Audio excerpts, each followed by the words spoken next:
Hey guys, this is Sophia from the cooking column of the Lines Digest, and I'm going to be showing you how to decorate cupcakes the way I like to decorate them. First, you're going to need a piping bag.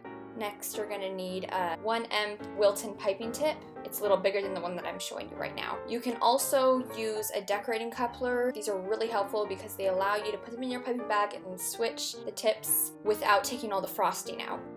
We're going to start off with putting our decorating coupler into our piping bag, and then we're going to fill the piping bag with frosting. Go ahead and fold the piping bag halfway inside out, like I've showed you. If you have one color of frosting, you can just fill it halfway. I have three colors, so I'm going to start by putting a line of white frosting in there. Next, I'm going to put on the opposite end a line of dark pink frosting, and then I'm just going to fill the rest in with the light pink frosting. You don't have to use three colors, but I'm using it because it gives more variety to the cupcake. Now push the frosting down to prevent air bubbles from gathering in there because it can really mess up the look of your cupcake when you're piping it out and squeezing it out.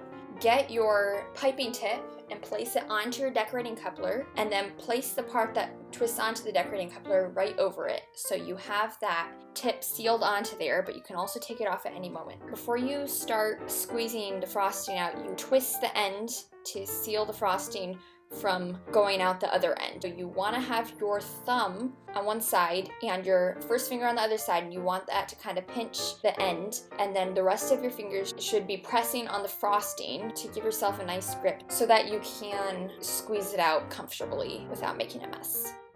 I'm going to start off by showing you how to make this cupcake. It kind of looks like a rose.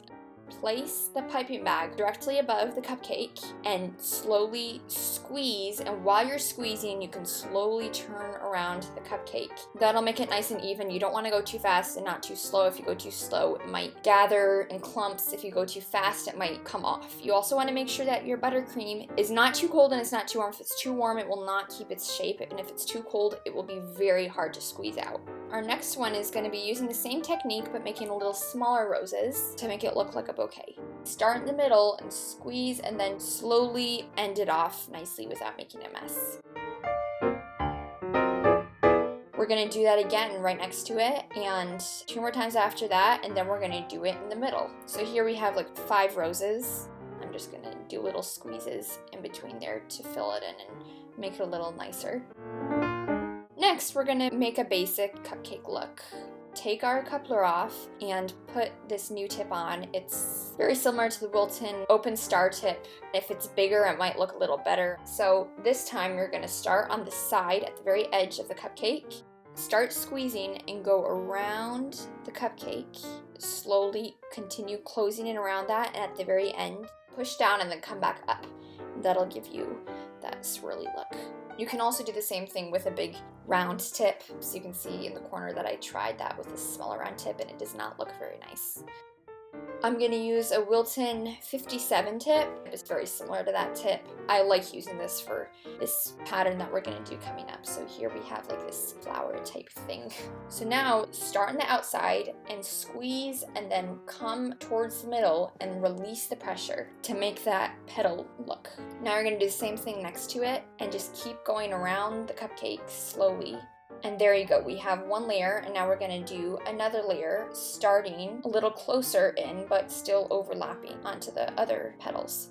So we're going to come in again, and then we're going to come in a third time, and you can do one in the middle if you want.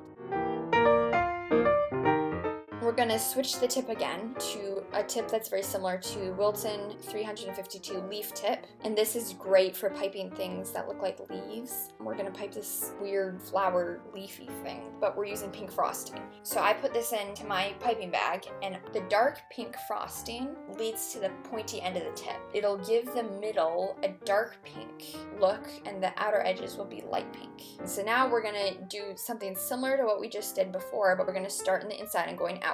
We're starting about a third way through into the cupcake, and I'm gonna squeeze it out and then slowly release the pressure, and that makes it look kind of like a leaf.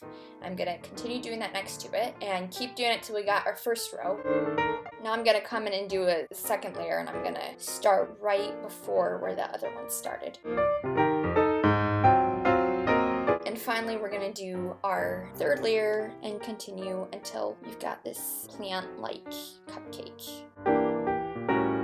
Now we're going to switch to a little more advanced cupcake techniques. We're going to make this flower, and for this we're going to use Wilton 104 petal tip. This is a very handy tip for piping petals like on roses and other flowers. I have my frosting in the piping bag and I put the tip in, and the dark pink line runs along and ends at the widest part of the droplet of the tip. That'll give it a nice look. We're going to start by having the wider part of the tip facing towards the middle of the cupcake, and the narrow part is going to be pointing toward the end. Start to squeeze it, and meanwhile move your tip towards the wrapper, and then you just kind of close it off again. So I'm going to keep doing this and make a whole bunch of petals around it, and then I'm going to stick some white frosting in the middle to just kind of finish it off.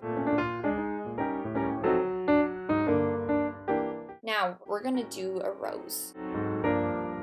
And for this one, I'm going to start off by spreading some white frosting onto my cupcake, because the rose isn't going to cover the whole cupcake, and I would like to have a white surface for the rose to go onto. Now we're going to be using the same tip as we used last time. So you're going to start off by making this mound of icing. And this is going to be the base for your rose. So I'm going to put my piping bag at an angle here. Place the wider part of the tip closer to the bottom and the narrower part at the top. And I'm going to squeeze slowly, and meanwhile turn the cupcake and then just kind of end it going down. That'll give it a rosebud look. Now we're going to start making petals, and these petals are going to close around the bud. So you're going to start at the bottom and you're going to go up and then down.